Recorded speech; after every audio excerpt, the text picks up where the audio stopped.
So question 4B, Kantanka Company.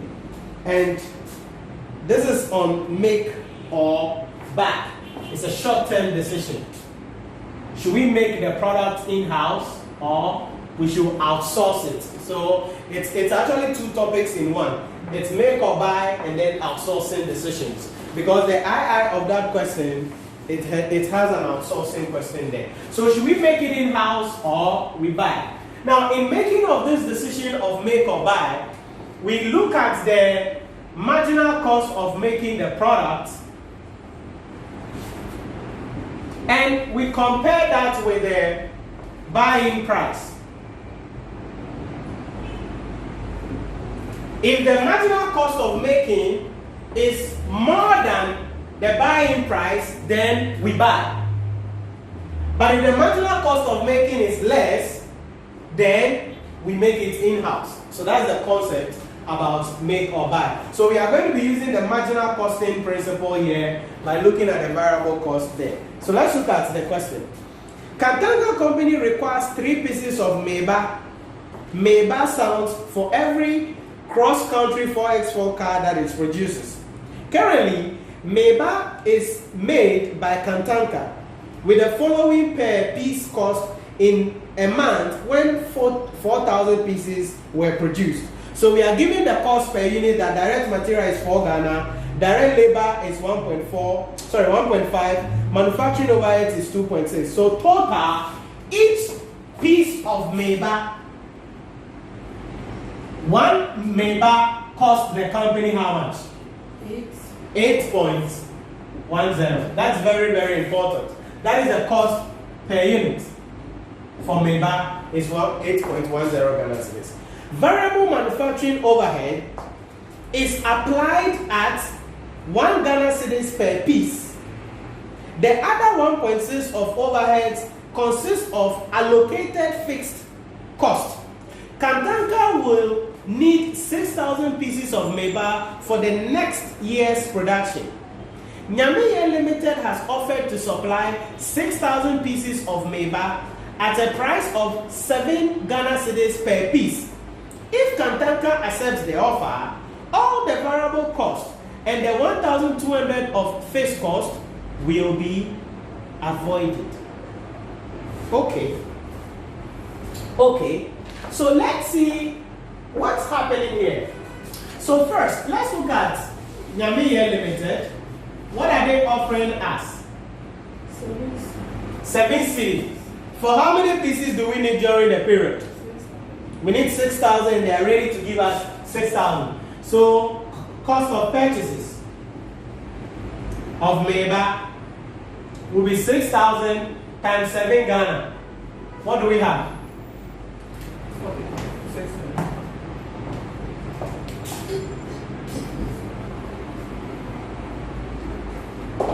42,000.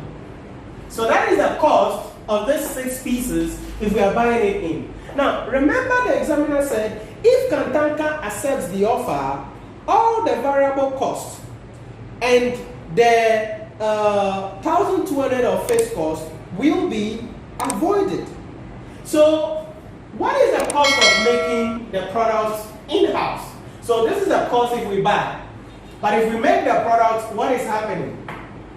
So cost of production.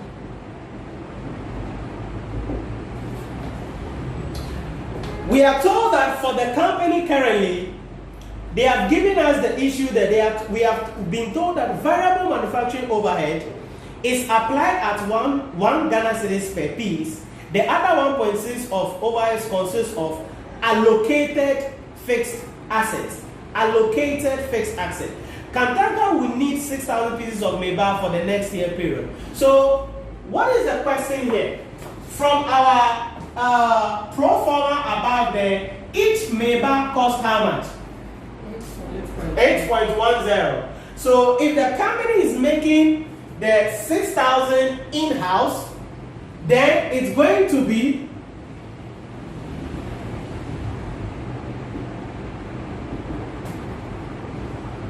8.10 times what?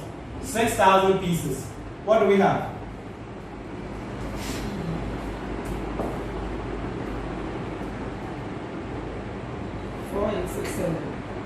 48,600. Now, at a glance like this, you will say that, oh, the cost of making it is what? High. So let's what? Outsource. So what do you say? Should we outsource or shouldn't outsource? Because there is a final statement there. It says, if Kantanka accepts the offer, all the variable costs and the 1,200 of fixed costs will be avoided. The question is, how did they get the 1,200 there? How do you think they got the 1,200? The fixed cost. Yes. How do you think it was derived? The fixed cost. It will be the divide 1,000, 1.6 times what? times the 6,000. Yes. Do you get it? That's what, multiply it and let's see, we get 1,002. I don't think we will get it. You will get 1,002. No, it's 9,600. 9,600. Divide 6,000. No. I'm coming. Variable manufacturing overhead apply is 1 Ghana cedi per piece. The other 1.6 of overhead consists of allocated fixed cost. Kantanka will need this. Allocated fixed cost is 1.6, and certainly it will be per piece. So 1.6 times 6,000. yes. 1.6 by 6,000. We said we had what? 9,600. 9,600. So that is not giving you the cost, the total cost. So if Kantanka accepts now, what are the variable costs here? The direct labor, right? Sorry, the direct material and what? The direct labor, as well as the variable what? Overheads. So let's see what's happening here. So direct material. How much is the direct material? 4. Okay. 4 Ghana cedis times 6,000. What do we have? 24,000. So you follow me. Then direct labor. How much? 1.5. 1.5 also times 6,000. 9,000. 9,000. Then we go to the variable manufacturing overheads. How much is the rate there? 2.6. No, the down one. That manufacturing overhead is both fixed and variable. So we are taking only the variable, which is 1 Ghana cedis, right? So 1 Ghana cedis times what? 6,000. How much do we have? 6,000. So these are the total variable costs. What do we have? 39.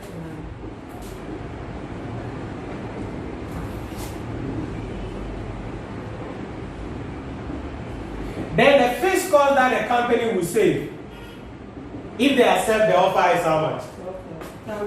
1,200. So how much do we have?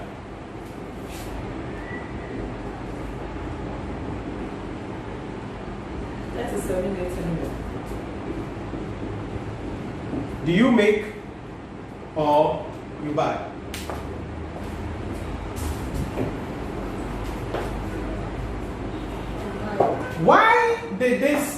Why is this figure here wrong?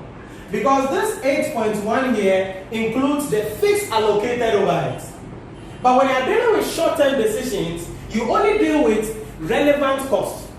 Allocated overheads means whether you make it in-house or you buy it outside, it is not relevant for your decision.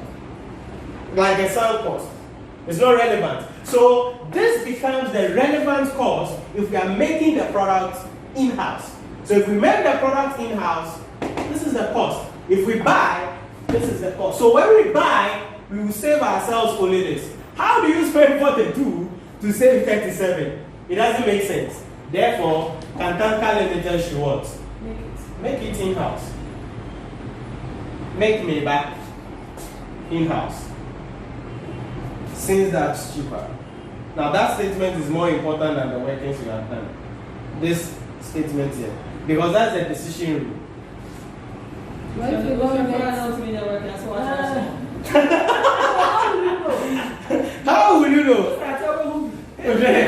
Who's that? It's not me here, we know. It's also me here, we know because, oh, and there, young cotton. But if you find the relevant cost, you will do this and this. When you're careful, you just do this and this, and you will say they should outsource. They should outsource. But if you now take care of the relevant cost, and looking at the final statement there is very critical, that if Kantanka accepts the offer, all the variable costs, which is the direct material, direct labor, variable manufacturing overheads, will be what? Saved. And the 1,000 fixed costs will be avoided. So that's the concept there. That's the concept there. So that's it about that. How many months we got there? 6 months. Cheap like that. It's one of the cheapest 6 months you can have. Really, you are good to better understand. For say the question, but not last and no what you say that you be different. So there is relevant cost.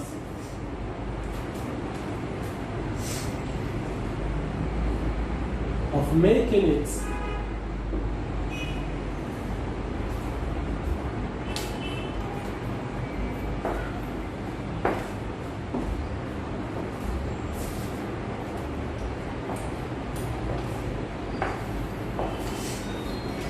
Let's do it again. But it will still be lower though. So let's add. That'll be 4,200. Isn't it? So it is still cheaper though. What's it? Because fixed cost has to be right. Oh. So it says, state any two qualitative factors that should be considered in Kantanka's decision. Qualitative. So qualitative factors Kantanka Limited must consider before outsourcing. That is outsourcing decisions. So cooking your own food in the house as compared to buying it outside. If money no be problem, what other factor do you consider? These are the qualitative factors. So what factors do we consider before making outsourcing decisions? Maybe time. Time. Quality. Quality. Now time, quality in terms of what? Explain. Time, quality in terms of what? Quality in terms of whether the products that they bring to you is of the quality as you The highest quality as you will have. compared to if you are doing your own thing. Okay. Okay. Time. But I know normally outsourcing companies they deliver on time. On time of the delay. They don't deliver. But hello, I'm the manager. So time. Outsource firms, is that they deliver on time? Yes, on the average they should deliver on time. But I'm also looking at time from the perspective that when you outsource, it saves you time to now focus on other things. Are you getting the idea? So yes, the quality of the product has to be an issue. The time of delivery. What else can we add? They said 2.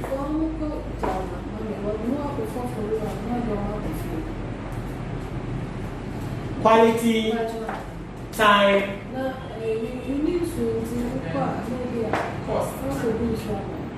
That's the quantitative aspect. So quality, time of delivery, control of production. Remember, when you outsource the production of your products, you lose control over how, when, and those things. They may give you delivery time, but as to how it is done, control is lost. So you have to assess whether you're going to be losing control. Then, loss of patent or product idea. But you are just to state. Yes, you're just to state. So, loss of patent or product idea is where you have your product, but if you outsource another company to produce it for you, at the end of the contract, they have the product idea. They have the product concept. So, even when your contract ends, they may go and what? Do it. Yeah. And sell it without your knowledge. So, if it is patented, then fine. But if it's not patented, then they can produce it free and go away without anything. So these are some of the issues you can consider. Yes, it's a limitation. It's a limitation of it. But it's a fact, so it's a factor we consider in relation to that. So that's it about that question there. And